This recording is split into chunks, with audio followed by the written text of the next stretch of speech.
We know the why human trafficking work is needed, to fight for the freedom of modern-day slaves. But love, passion, commitment isn't all you need to be an effective and successful anti-trafficking advocate. Learn the how. I'm Dr. Celia Williamson, Director of the Human Trafficking and Social Justice Institute at the University of Toledo.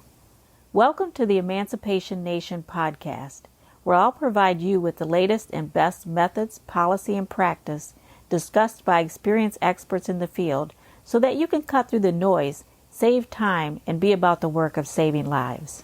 Welcome to the Emancipation Nation, episode 167. I'm Dr. Celia Williamson, and today I'm going to be talking about system-imposed trauma. Have you ever heard the term? It's fairly new, but there's been a lot of work on trauma-informed practice, and I'm sure you've heard of that. If not, please look it up because being trauma-informed is critically important when we're working with a traumatized population. We need to sort of put on our trauma lens glasses to be able to see that a lot of the experiences, a lot of the thinking, feeling, behaving that occurs with survivors is because they experience trauma. So being able to be trauma-informed helps you understand a lot of the behavior that might be happening among survivors. But I'm not talking about trauma-informed care today. I'm talking about system-imposed trauma, systems that have indeed themselves caused trauma. So learning to view clients as people that suffered trauma is important. However, there's something bigger than that. In trauma-informed care, we assume that the clients have been traumatized by somebody other than our system, whether it be, our system is law enforcement or social services or mental health or substance abuse or healthcare, legal, whatever. We assume that they were traumatized somewhere, mostly by those bad actors, like those traffickers, those abusers, those exploiters. And while that may be true, we often have blinders on when it comes to us or our system and what we've done to traumatize vulnerable populations. So today we have a guest, Dwayne Heron. He's a successful master's degree professional that works in the maternal and child health field, helping pregnant women at risk to have healthy babies by facilitating programs that reach out and walk beside high-risk, low-income pregnant women to increase the probability that they have a healthy birth. Through his programs, they do everything to help women have a healthy baby. He also serves as a public health consultant on such things. He's passionate about helping people, but Dwayne was a child that was a victim of system-imposed trauma. What is system-imposed trauma? It refers to those environments and those institutions that cause trauma, maintain the trauma that they themselves have caused. They cause the post-traumatic stress. They injure the very clients that they wanted to help. Oh, now there's a substantial body of theoretical and empirical knowledge and clinical work examining trauma and as it relates to individuals or perpetrators. But now we have to acknowledge that there are circumstances where the institutions themselves can cause trauma. Now, this is a hard conversation to have. It's difficult to think about. And it's not necessarily the organization you work for, but the system of organizations that are causing damage, particularly to vulnerable children and adults. It's a difficult listen, but it's a story that I think you need to hear. It was difficult for Dwayne to tell it. It took a lot of courage. And he had to stop several times through this interview to compose himself to be able to tell it. So without further ado, here's Dwayne talking to us about system-imposed trauma through the lens of his story. Good morning. My name is Dwayne Herron. I just want to give you a brief content warning. Over the next 40 to 45 minutes, we'll be talking about some deep-seated trauma from the effects of being in foster and adopted care. Some of these include physical, mental or emotional, and sexual abuse. If you find this content triggering, disturbing, or difficult to hear, it is okay to take a step back, practice some self-care techniques, or if you need to distance yourself, that's completely okay too. Our objectives today is to highlight my personal story looking at the devastating effects of system-imposed trauma. Next, we'll unpack the trauma and look for the root causes of it. Finally, we're going to look at what to do to avoid this type of trauma in the future as we examine this as a case study and look at how to increase the support and providing safety for children in need. Let's talk about me. I was born in the summer of '77, and my siblings and I entered the foster care system in 1988. We were adopted in 1991. And over that time, just from a kid, I've always been committed to learning. I've loved working in sports. I loved art. And of course, I was an opera singer. I will not be doing any demonstrations today. And I was so involved in church activities that I was always busy. I had zero interest in dating or intimate relationships. And most importantly, I was not sexually active. So the day we went to Cedar Point will start in the year 1992. On August 15th, that morning I was awakened by screams from my adopted mother for me to come downstairs, where she kept asking me why did I touch her kids, and it turned out touch meant molesting two of my sisters. By the weekend, it went from molesting two of my sisters to include a brother and a cousin. And by the end of the weekend, after we got out of church, my aunt and I got into this physical altercation because she felt like I had did something inappropriate to her daughter, and she beat me with her fist, not a belt, not a switch or anything, across the entire home. I covered my face. I tried to keep myself protected. I tried to run away from her. She kept grabbing my shirt. My face at this point was bloody. My body was pretty banged up, and at the climax of it, I was thrown down a flight of stairs into the basement where she continued following me and beating me. And I'm glad that my sophomore year of high school did not start until a few weeks later because I was able to fully recover. After this, a children's services investigation was launched formally, and it included some questions where they asked me about sexual activity or what did I think about sex activity. And really all I was interested in doing was trying to get started for the school year. I was interested in my cross-country practices that was coming up. I was interested in church. There was little to no interest in girls, let alone sex at all. And during this period, I continued to remain confused about what I was actually being accused of and remained concerned about my school and church activities. Later, at the beginning of the school year, I was removed from my adopted family's home and placed with an aunt for a short while because she had older children. I wasn't allowed to be around children unsupervised at this point. I went to school and continued to do my lessons as I wanted to every day.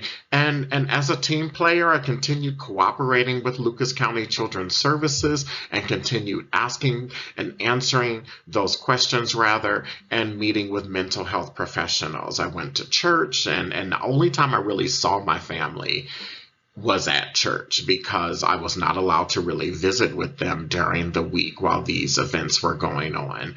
My mother sent me to speak to my pastor, which was awkward because once again, I was this kid who was not sexually active and I wasn't quite grasping all of these events that were happening to me. And it was the first time in my life, I was now 15, that I was really separated from my siblings and not necessarily able to visit with them.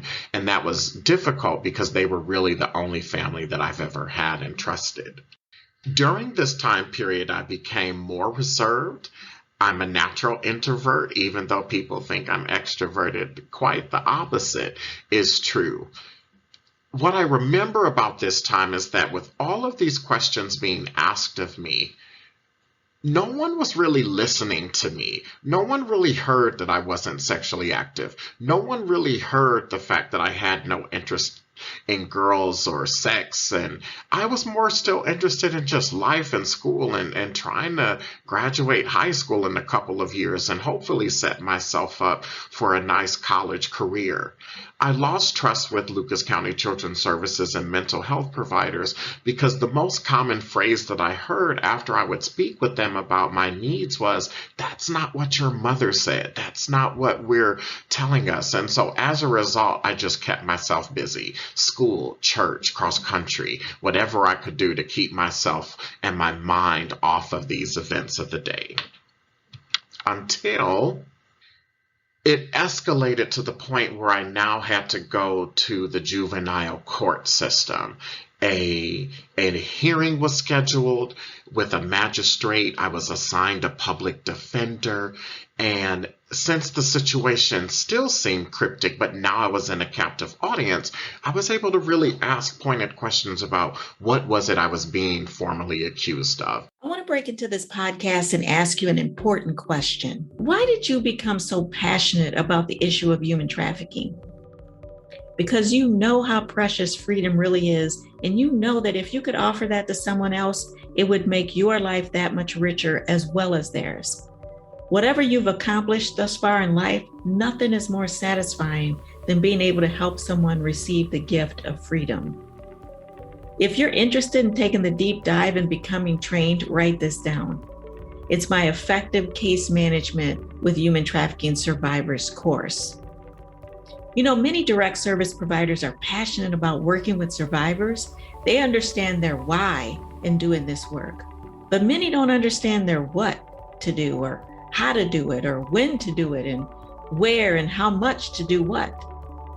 And unfortunately, we don't give permission for someone to be honest and say they don't have the knowledge and skills to effectively work with a population of survivors that have suffered trauma. Well, I have a course on how to work directly with survivors, including the 10 common areas of need and how to assess those areas of need, and then how to intervene more effectively and in trauma-informed ways. Complete my course, Effective Case Management with Human Trafficking Survivors, at your own pace. I'll walk alongside you as you walk alongside survivors, sharing with you my almost 30 years of experience. If you're interested, you can find my free webinar on my website at celiawilliamson.com. And now on with the podcast. And so the formal complaint was that I had 2 counts of gross sexual imposition. That meant that it wasn't elevated to the point of rape, but something sexually inappropriate took place and they couldn't pinpoint it. So it's just a very broad category. So I was being accused with 2 counts of that. I asked for clarification for things like blowjob and penetrative sex because those words were thrown around and I really had no idea what they were talking about. So imagine me looking mortified when I learned for the first time about oral and vaginal sex. And not only that those were acts that I had my own dear sisters do to me. And I reacted like a normal kid learning about those things for the first time in court. And it was almost like a scream, like, oh my gosh, that sounds crazy. And it came across as me being condescending or disassociating with what was actually happening. My sister and a mom took the stand. My adopted mother took the stand. And so the one sister who did not take the stand, the accusation was that I paid her a sum of money to perform oral sex on me. And the other sister who did take the stand, said that I forced her against her will to have vaginal sex with her. I went to my mom's room in the night and drug her out and kept her mouth covered, past all of my brothers whose rooms were wide open, and past my mom who was a light sleeper, but I somehow was able to get her to the landing, commit a awful sex act, and get her back to the room undetected with no one ever knowing. Part of this evidence included a picture of what looked like a penis, but I knew it was not mine. I was sexually explorative at the time, even though I was not sexually active, and I knew that was not my picture. I did not know whose it was.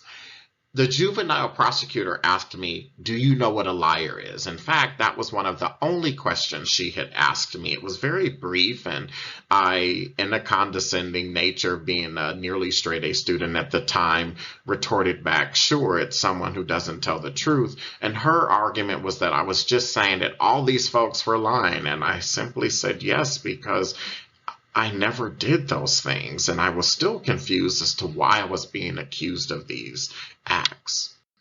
So I was convicted and sentenced to jail pending a formal sentencing, which would have occurred in February of March of 1993. So that meant that I was going to be behind bars for a minute. And so it included Halloween, Thanksgiving, Christmas. My adopted mother didn't come and visit me for the first couple of times, which was a little devastating, but then she visited me nearly every time after that.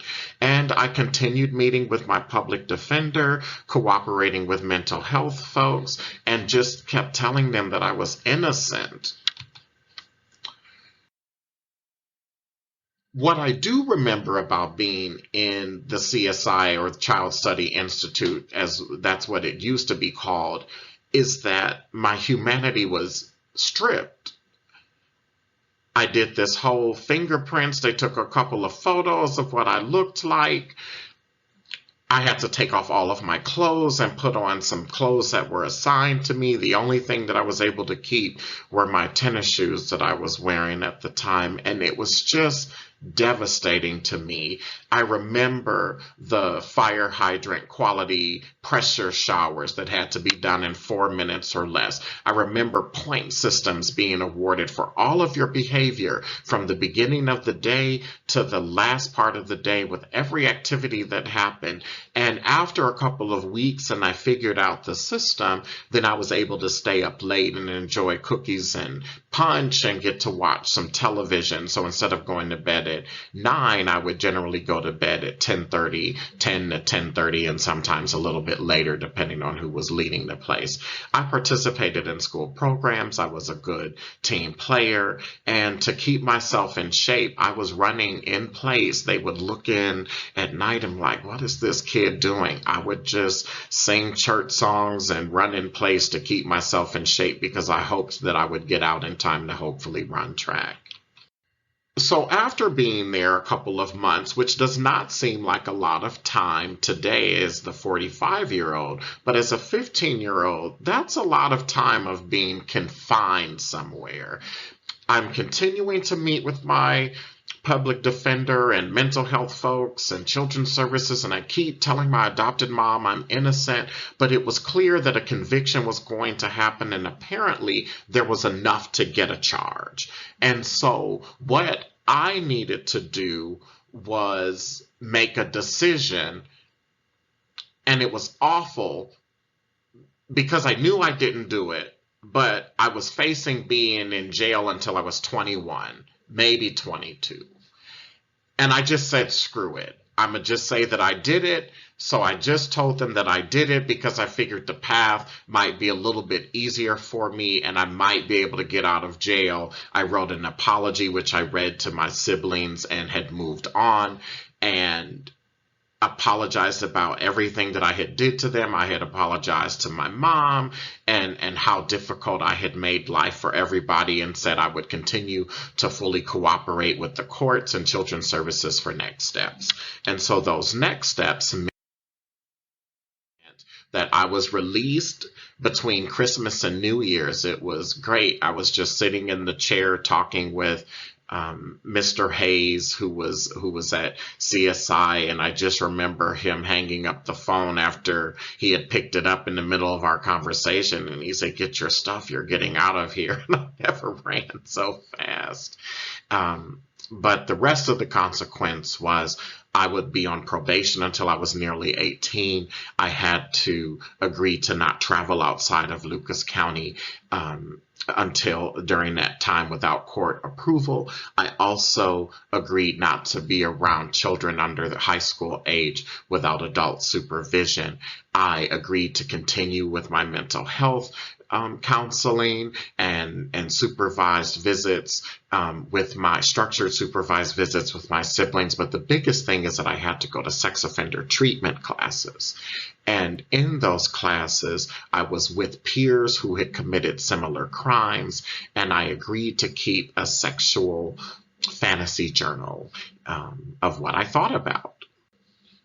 The biggest thing is that I repeated those stories over and over that I heard my sister say in court and that I heard my mom say until I was convinced that I was making it a truthful statement that I could repeat every week, because it was set up like an anonymous, like an Alcoholics Anonymous group. "Hi, my name is Dwayne and I'm a sex offender." "Hi, Dwayne," and I would talk about what I did. But imagine my shock when I'm with peers who had did similar things, but I couldn't react because it was my first time hearing what other people had done. And it was devastating to me, like people actually do these type of things. What was interesting is that with those sexual fantasy journals, it became clear to me and my probation officers that I didn't really fantasize about little girls at all. It was always grown folks. Some women, mainly men and grown men. And what I realized through this road of discovery from age 15 to 17 is that I actually liked boys. I didn't like girls. I say that like as I'm thinking as a 15-year-old kid. I really didn't have any interest in girls. I wrote about grown men, and that was a revelation for me. And if I was never part of those classes, I probably never would have discovered that about myself. I continued visits with my siblings, but it's important to note that whenever I would visit them, they'd run towards me and not away from me, as if I never did anything to them. And so we'll talk about that a little bit later.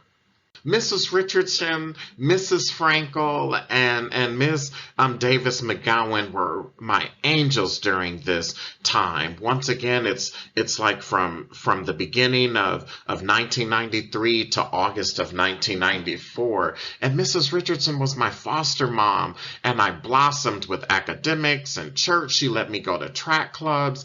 I was this amazing baton twirler in the band, and she just let me grow and blossom and gave me these life lessons about how to manage money and about how to live life, because one day I would be 18 and living on my own. Mrs. Frankel, my college librarian and quiz bowl coach, everything that I've accomplished, even up to the point of me making this presentation to you, is by her taking some personal time out of her schedule and taking me to get my college entrance exams done and my first college visits, because my adopted parents didn't value education that much, to the point where if she hadn't made that intervention, I probably would not be here, and I'm so grateful. And then my caseworker throughout all this, Miss Davis McGowan, just worked alongside me to wellness and just kept the course and kept the faith. But she was faced with the most difficult thing of having this tough conversation with me, because in August of 1994, she came up to me and told me that I would have to go back to my adopted parents' house. No one listened to me. I didn't have any rights. I did everything and resisted up until the very end, which was 2 days later, and really tried to problem solve, and there was no way around it. Mrs. Richardson and I promised her that I would call her every week and we would keep in contact, no matter how difficult things got. And my senior year just turned out to be the worst year of high school. It's supposed to be a year that you come of age and a lot of great things happen, but all I kept remembering was all the difficulties that I faced by just going back into that home. There was no resistance by my siblings, the ones that I had allegedly molested, hugged me with open arms. And I think that we'll talk about that a little bit later.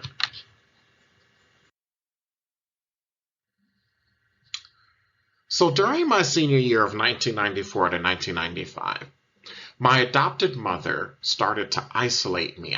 My dad side of the family lived a few blocks from me. My grandmother would always come over and visit us. She forbade me to hang out with them. She told my grandmother she could no longer come over. She told me that under a pain worse than death, like she told my siblings later on in the story, I wasn't allowed to go around my family. And it was the worst thing.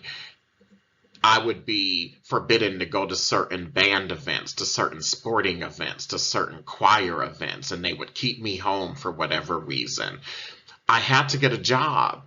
I worked at Frisch's Big Boy, and I had to pay them $75 a week in rent. And it was during that time I became an entrepreneur because I was giving them most of my paycheck and would only have like $30 or $40 left after taxes and giving them my money. So I became a waiter and worked double shifts and things to keep more of my money in my pocket so that I could actually enjoy the reason why I went to work. And because they prioritized me working so much over my academics, it was the first time other than me being in CSI that I legitimately failed a class, and that was really difficult for me.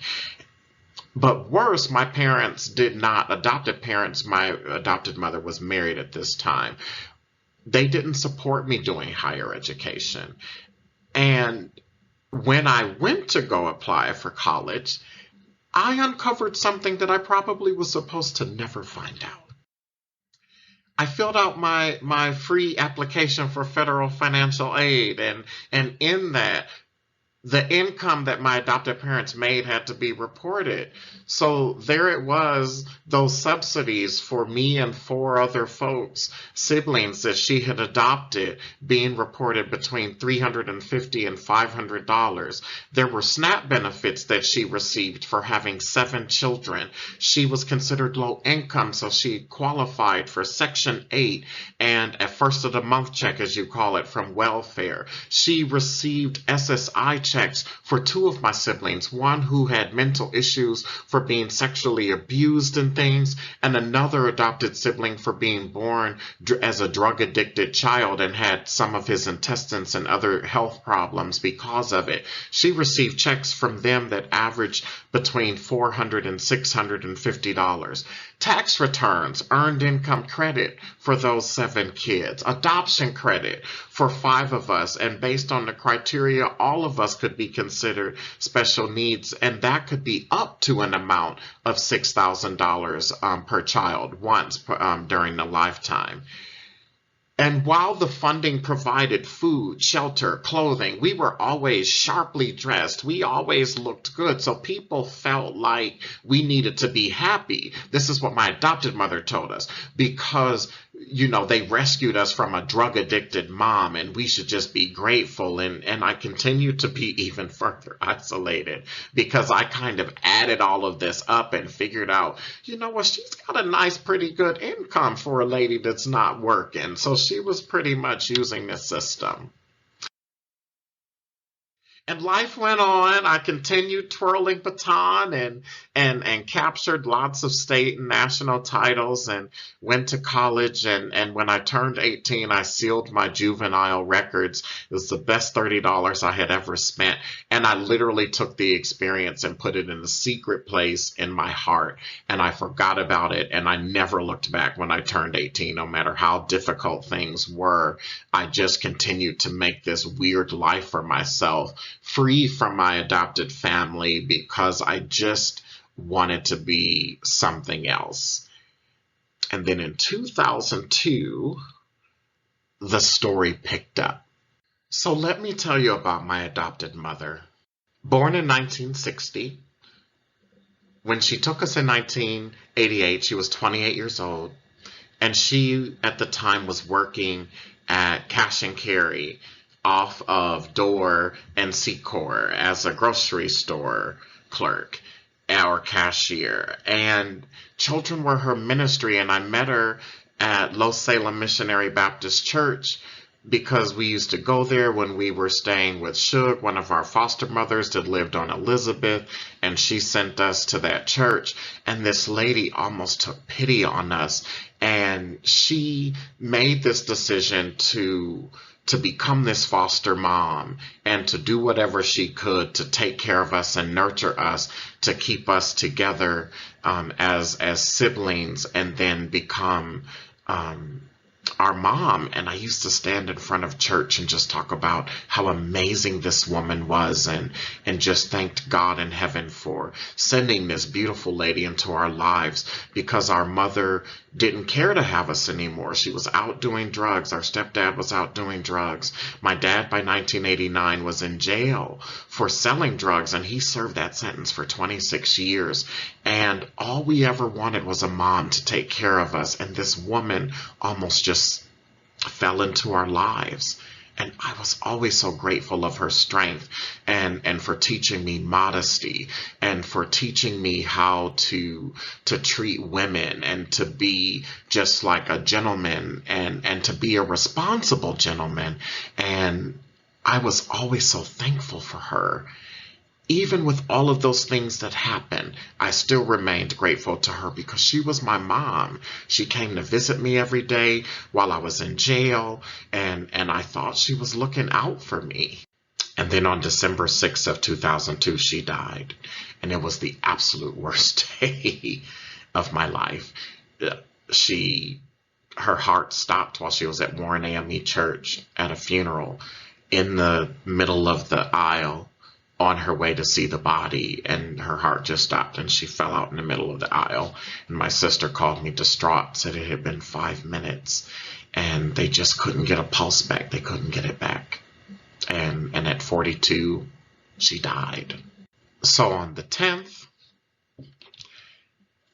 I was invited to the funeral with my older brother to help plan her services. I wrote the obituary. I chose the casket. I made clothing and makeup suggestions because I was almost like her right-hand man, and I kind of knew about her style and things of that nature. But on December 10th, I also had this crazy revelation. You see, she had another daughter in 1996. By the time I had came home, she had another child. So what's difficult about this day when we're planning their funeral is that I saw with my own eyes her signature. When I saw these life insurance policies, I noticed that her birth children are the only beneficiaries. She adds her oldest son when she gets the policy in the 1980s. She has her daughter in the spring of 1994. And a few months later, she adds her daughter to her policy as the second beneficiary. However, she adopted 5 of us in between the time she had her oldest and her youngest child. What's interesting to note is that she paid for these policies fully with the money that she made from adopting the 5 of us. December 11th was the worst day of 2002. I thought that the week had already gotten worse. And so we're going to define courage, as the dictionary defines it, as strength in the face of pain or grief, and brave to be able to endure or face unpleasant conditions or behavior without showing fear. And my 2 beautiful, strong, amazing sisters sat me down in my car, my brand new car that I had just bought, to clear the air about something I had long forgot. My sisters first told me I never touched or sexually abused them, and they were sorry for being responsible for all of the bad things that happened to me. And we could talk about that later. And then the worst. They said everything in the story was true, except for it was my adopted mother who had discovered them in their bedroom, which was a little bit off of the alcove away from all of ours, prompting her to move them to her room. And so now that made sense. I just thought they wanted to move there because they wanted to hang out with the girls. You know, the girls wanted to hang out together and they wanted to be with their mom. They were the only two girls before Maisha, so that made the most sense. They told me that my adopted mother's son and nephew were the ones that were molesting and raping them. And for one of my sisters, they continued doing so, starting at the age of 7 when the accusations happened against me until they were 18.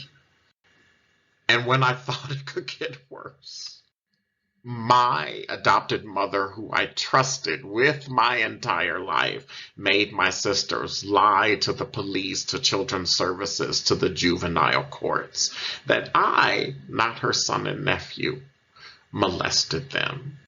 My sisters were coached on what to say, how to behave if they were being questioned.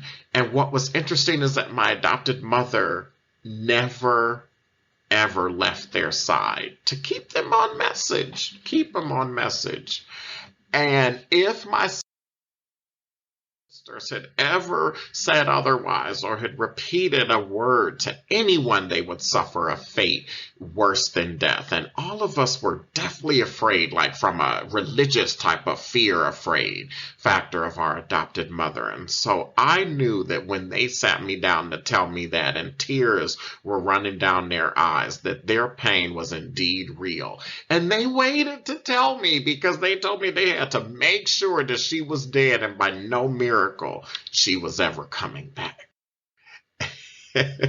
So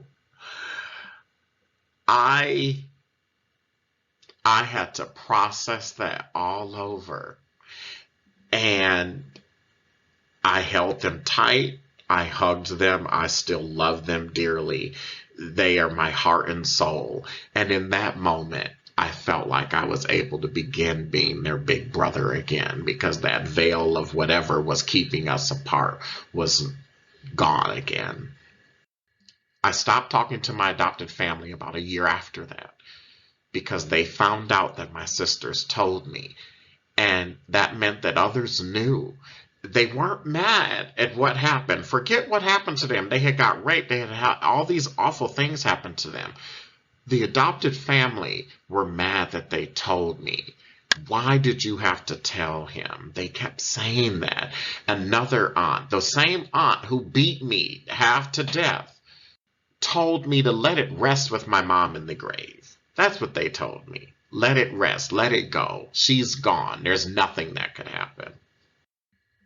And how could this woman, remarkable woman, pillar in the community, all of these things that I continued to say, even at the funeral after they told me this, where children were her ministry, and the one I loved more than anything else in the world. Anyone who knew me at the time knew that I was crazy about my adopted mother, not in like a Oedipus, Eurydice type complex, but I really loved my mom for being my mom. Like, who doesn't love their mom? Just thanking God that this lady was the source, of the worst events in life to have ever happened to me. Like, how could she be the cause? And I forgot about it. I tried to live life. I tried to stay busy bowling and volleyball and go to the gym every day and running and exercise and social clubs and hanging with friends to not think about it. And then finally in 2012, I had a psychotic break, which just led up to, because I never reconciled the fact that my mother, whom I loved, would ever do those things. And so I concealed it like I did those events back in 1992. But this was different because now I know that it was my mom's fault. And I moved to Wisconsin. And after I moved to Wisconsin, I slowed down. And in me slowing down and no longer being as busy, I ended up breaking down as far as you could, and I snapped and checked myself into a mental health facility through University of Wisconsin-Madison, where I received my health care. And so Nathan and Stephanie were they brought me back, and I'm so grateful for the service that they provided. I was diagnosed with major depression, post-traumatic stress disorder, general anxiety disorder, and sent to a child psychologist. They specialized in trauma-informed recovery and working with children with adverse childhood experiences, or what we know as ACEs. And my sisters and I, our ACE score is a 10, like all of the questions, so 10. My adopted mom and family humiliated me and my siblings. Physical abuse beyond regular discipline to drive home a point and to keep us afraid. The abuse involved more than belts, sometimes brooms, a paddle from Cedar Point, extension cords. Marks were left and were covered accordingly because what happened in the home stayed in the home. When I was 14, my adopted mother tried to teach me to masturbate and touched me in a way that, me not being sexually active, left me completely confused and off. Like, what is she trying to do? And when I mentioned this, in 1994, I tried to mention this as a way to not get me back in the home. Children's Services and everyone blew it off as nonsense, as a major concern. But no one just didn't think it was a concern. Not once, public or private, did I ever hear my adopted mother or anyone in my family say, "I love you," to me or my siblings. My mom never said it, not once. And under adopted care, we cooked in 8 different meals. So the malnourishment question is a little different here. We would cook fried chicken and the fixings for my adopted mom and her children while we ate corned beef and hash and tater tots, or a meal that you popped in like Salisbury steak with mashed potatoes in the oven from Aldi's, and that was our meal. Bran flakes from WIC, or the corn flakes that we would got with a little sugar on it, while we may have cooked pancakes and eggs and bacon for my adopted mom and her husband and her children. And that was a big part of our life. My birth parents, they were divorced, so we had went through that. My birth mom was physically abused, and we watched that abuse, and we watched the same abuse with my adopted mother between her and her husband. My adopted stepfather and my parents, they did drugs. My birth parents did drugs. My birth mom was so addicted to cocaine, it cost her her life at the age of 43 in the year 2000. Mental illness ran in my birth and adopted family. And finally, my dad, for selling drugs, I have a parent at the time who was in prison, finishing out a 26-year prison sentence. The biggest thing that we talked about in these classes is that my mom, she manipulated me. Manipulator or manipulation behavior designed to exploit, control, or otherwise influence others to one's advantage, and in this case my adopted mom's advantage. And the common traits, they know my weaknesses, they know how to exploit them. She knew what I would say in court and zeroed in on those questioning because she knew how I'd react. They use our insecurities against you. I became more insecure as I was in this weird spot as a 15-year-old. They're convincing you to give up something important to you, like my running, my academics, to make you more dependent on them, because then that made me more dependent on home, especially if I was isolated. And if they're successful, they continue to do so until you're able to get out. So when I wasn't at the house, I was able to be free of that type of manipulation. And when I turned 18, I ran far from it. More characteristics is that they manipulate and twist facts to their advantage. And in this case, with me going to court, that's exactly what my adopted mother did. She exaggerated and generalized things to make things to be more of a big deal, where the facts were so egregious. As Lucas County Children's Services said, it was such an ironclad story. Who were we to refute it? Cruel humor, gaslighting. She twisted my total reality, where I went from this straight A student with promise, who could have been a track and field athlete, who could have went beyond the college realm and maybe into the professional realm, into a black sex offender who had a criminal record. And I was convinced that that was me for a short while. Passive aggressive in her own behavior, not only in how she went towards others in her manipulation, but in how she treated us.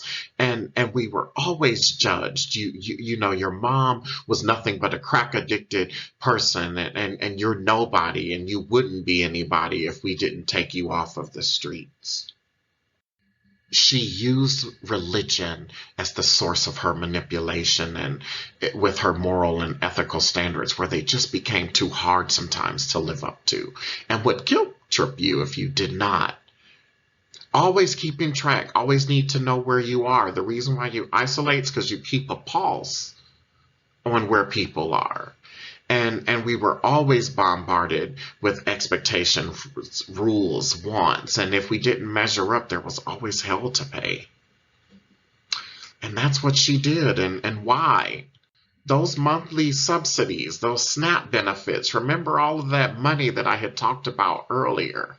She would have lost a whole entire empire if her son and her nephew were implicated. She loses her foster care licensure. It goes on her record, and we're all taken out of the home and basically rehomed. But if I'm implicated, she keeps her license, and her financial interest continued without consequence. We as her adopted children. Why? Because we were expendable. Because we weren't really her children. Everything was about the two children she had. But she used us as the vehicle to provide for everything she needed them to have. Abuse and actions against us was masked through the guise of religion as honoring your mother and father, as the Ten Commandments would say, that your days might be long, and people didn't think that that was a problem. Isolation, put downs, and that old adage of a child is seen and not heard, or that tale about what happens in the home stayed in the home. With her, that fueled this environment that allowed her to become a master manipulator. And if her son was implicated, she would lose influence, loss of financial security, and community respect. But you know, we dress sharp and look good. No one would ever suspect Sister Heron as someone involved in something below reproach. 4 to 6 days she went to church, woman of God. Her life's wish was that all her siblings would be saved, as she called it. And she went from a grocery store clerk to managing and manipulating the system in her favor financially, allowing her to become a full-time mother. The truth is, my adopted mom didn't love me. Lucas County Children's Services and the juvenile court system, which should have protected my siblings and I, actually worked against us and contributed to my and their trauma. And after healing my soul for a short while away from the home, I had to go back to a place of pain and trauma as if nothing happened. System-imposed trauma, it's complex, chronic, and debilitating. For those social workers and caretakers, take that extra step to make sure that interviews do not involve coaching. Today, they keep them by themselves. Interviews, Think horses and not zebras, because it's got stripes and everything looked great with the story. No one suspected anything. But here I was, the horse, galloping. Hey, I'm not sexually active. I don't know anything about girls. After thriving from the trauma, I was forced beyond my own personal choice and had to go back to it. Never shrug off the signs of a master manipulator. And the abusers, those folks who had did these things to my siblings, are still out there and they still need help. What was worse about this trauma is that I was taken out of the home, but my sisters who were the victims were still there, being molested, being victimized. System-imposed trauma causes lifelong trajectory changes. I lost out on a college opportunity where I would have went to a private boarding school in Hightstown, New Jersey, which would have led me to the Ivy League school of my choice. I missed out on track and field development opportunities that could have taken me to who knows where. But because of this, I was held back. Take that extra step and do a 360 assessment. Everybody gets assessed. Look for holes in the story, basically confirming and matching those facts to what the victims are saying, and poke holes if it doesn't seem right. Black men like myself, boys, are disproportionately accused of sex crimes that they didn't commit. And because of it, my life was so changed to the point where I woke up on a day in August, on the day that we went to Cedar Point. And on that day in August of 1992, my life changed forever. In a way at that time, I never knew. But today, I decided to write about it and share that story with others in a way not only to inspire hope to people who have been through my situation, but to prevent the ills that happened to my sister and my siblings and I when we were under the care of a master manipulator in adopted care. That was Dwayne Heron. Powerful, powerful story. And if you got through this whole story with a dry eye, you are better than I am. The point of Dwayne's story, the reason he's coming out to tell his story, is so that people will take a second look, so that people will do a 360 assessment. What does that mean? Assessing everybody that has been involved, talking to every single person that has been involved, poking holes in the story, asking yourself, what's wrong with this story? As he said, complex, chronic, debilitating. That's what system-imposed trauma is and does. It's complex. Lots of players involved, lots of things going on. It can be chronic, where this person is being injured over and over and over. Because we told the story so many times, then the system believes the story and imposes it on everyone, until he even started to tell the story in a way that the system wanted him to tell it. It's debilitating. It's traumatic. It changes life trajectories for people. Can you imagine how often this must happen in a stigmatized population, such as those who are trafficked? How often must something like this happen? How often does it happen to children? How often does it happen to kids in foster care, like in Dwayne's case? And how disproportionately must it happen to, like he said, Black men, Black boys in the system? I want you to remember this story, especially when there comes a time when everybody believes one thing. Question that. Always question that. Dwayne talked about horses and zebras. Let me explain. In medical school, that's how they teach you. They say, look at the symptoms. And most often it's a horse. It's a common cold. Once in a great while, it might be a flu, or it might be a rare illness. But most of the people that come in to the medical practice. If you're a doctor, you look at the symptoms, you add up the symptoms, they add up to something that's very common. Horses are very common.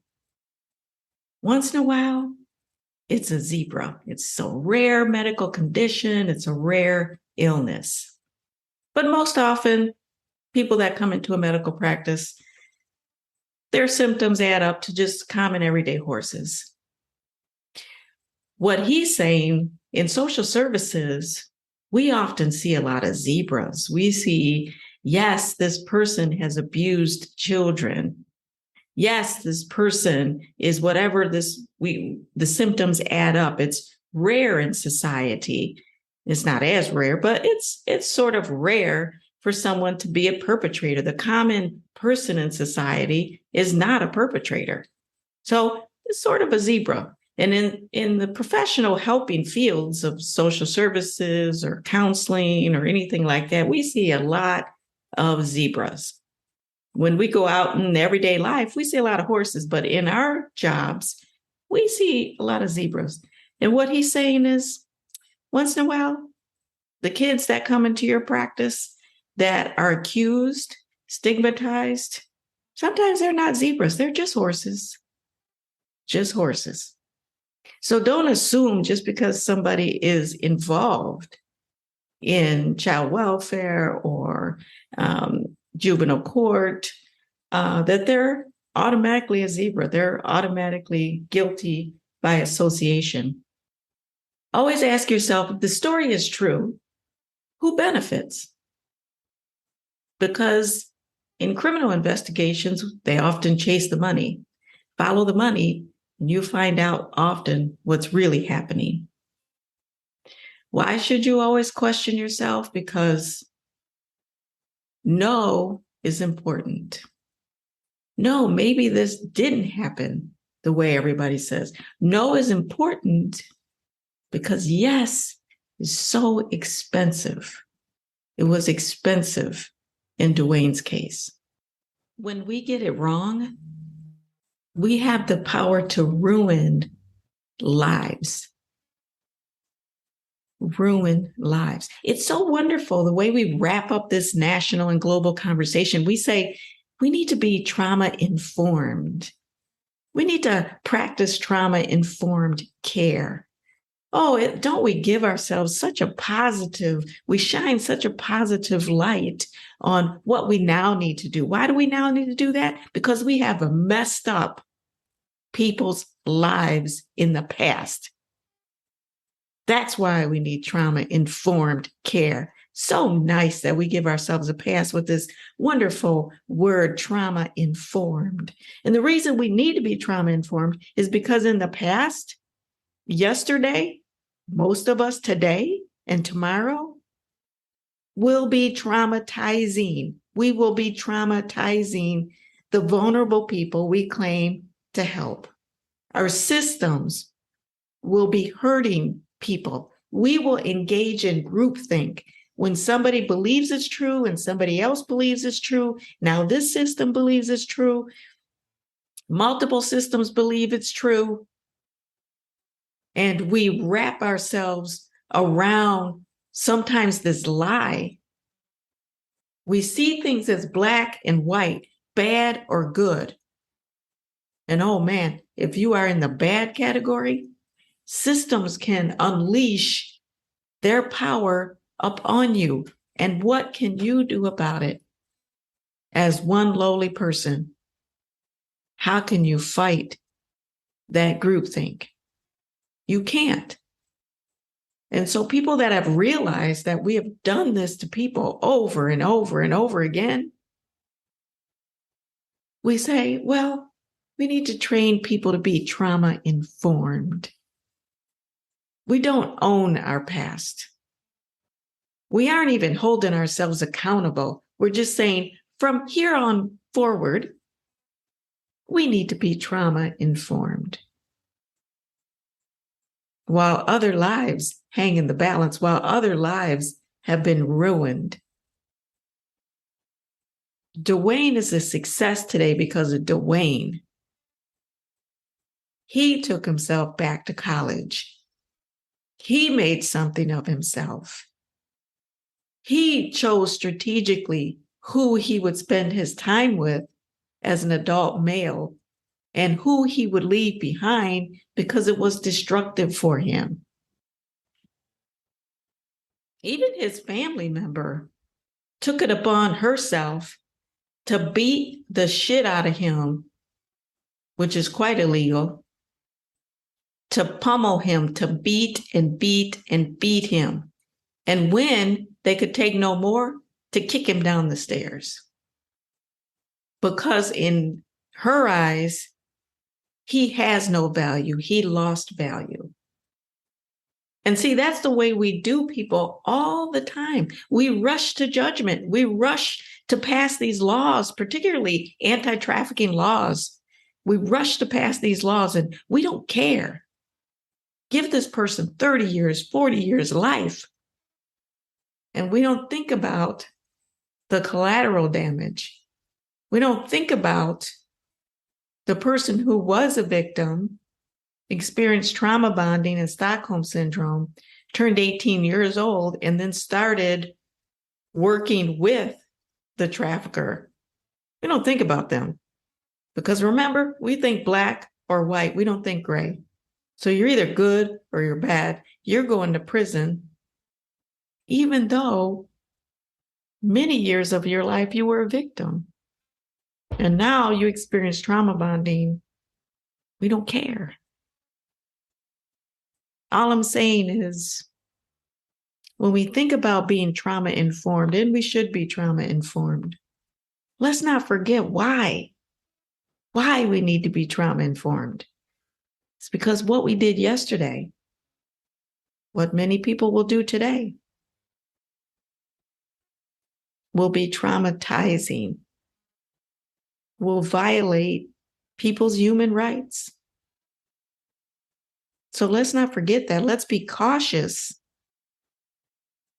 Let's think horses before we think zebras in many cases. Now, let's not forget that it took Dwayne a lot of takes to get this story out. But in his giving spirit, which is who he is, he wants people to know this story so that they use this story to not do this to another kid. Until next time, the fight continues. Let's not just do something, let's do the best thing. If you like this episode of Emancipation Nation, please subscribe and I'll send you the weekly podcast. Until then, the fight continues.